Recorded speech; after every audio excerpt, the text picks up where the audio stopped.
teman-teman, kelompok kami akan mempresentasikan hasil penelitian kami untuk memenuhi UAS-KP, komunikasi antar pribadi, yaitu tentang komunikasi Aristoteles. Dan beranggota yang bernama Rosyanti, Siti Sakira, Ismatul Maulana Hikmah, Fitri Ayu, dan Ratu Sali. Saya akan menjelaskan tentang model komunikasi Aristoteles.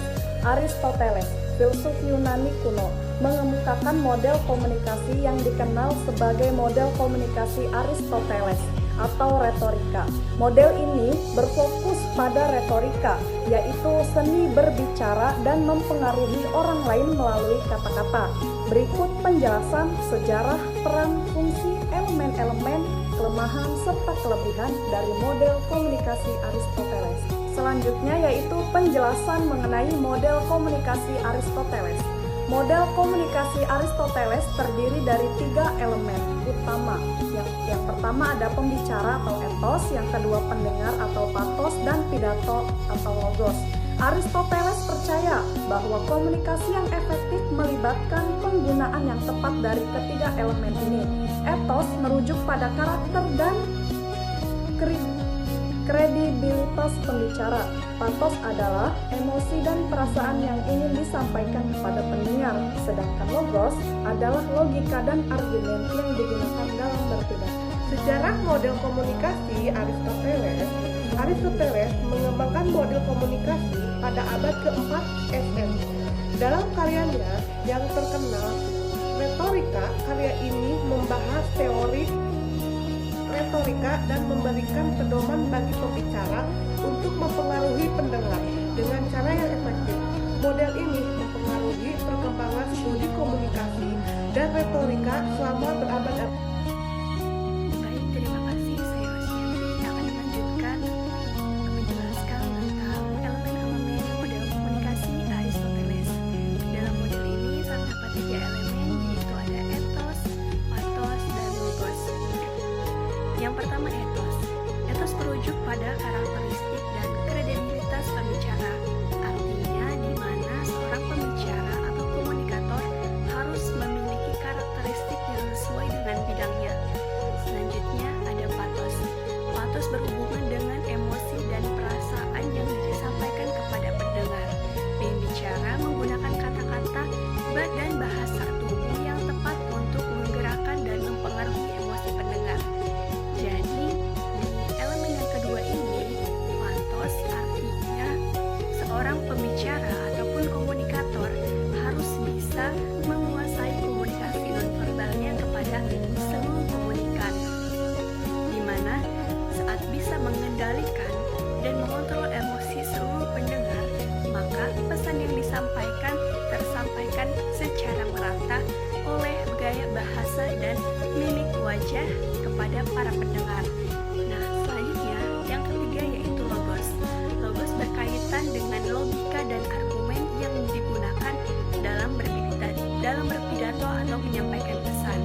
Artinya, ketika kita ingin berargumentasi atau menyampaikan suatu pesan kepada pendengar ataupun komunikan, kita harus mempunyai argumen yang kuat dan wawasan yang kuat untuk memberikan suatu informasi dan pesan secara lengkap dan baik. Teman-teman, selanjutnya saya akan menjelaskan tentang gambaran elemen dari model komunikasi Aristoteles. Terdapat 3 rangkaian. Yang pertama komunikator, pesan, dan komunikan, yang dimana komunikator merupakan salah satu aspek pertama yang dimana terjalinnya suatu komunikasi.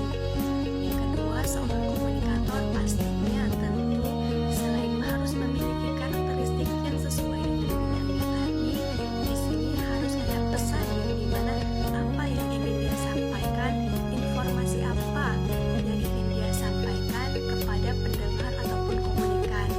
Nah, selanjutnya komunikan di sini berfungsi sebagai pendengar dari apa yang dijelaskan ataupun yang disampaikan oleh komunikan. Baik, di sini saya akan menjelaskan tentang peran dan fungsi.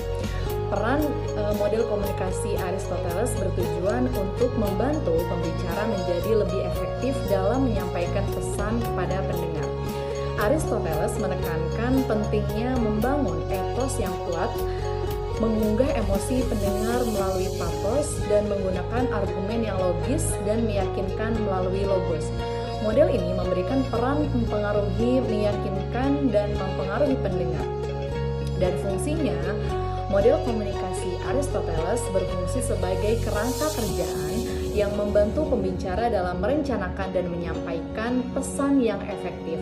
Model ini juga memperkuat pemahaman tentang komunikasi persuasif dan seni berbicara secara umum.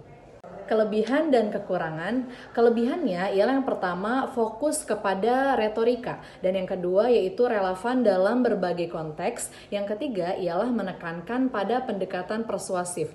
Kekurangannya ialah yang pertama terfokus pada satu arah komunikasi, yang kedua kurangnya perhatian aspek nonverbal, dan yang ketiga tidak mempertimbangkan perbedaan konteks budaya.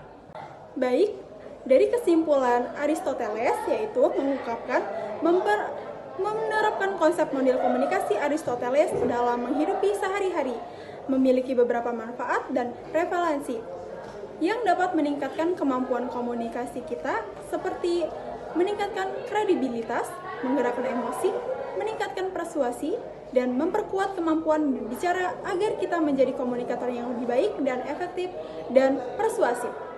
Baik, cukup mungkin itu saja yang dapat kami sampaikan. Kurang lebihnya mohon maaf. Terima kasih.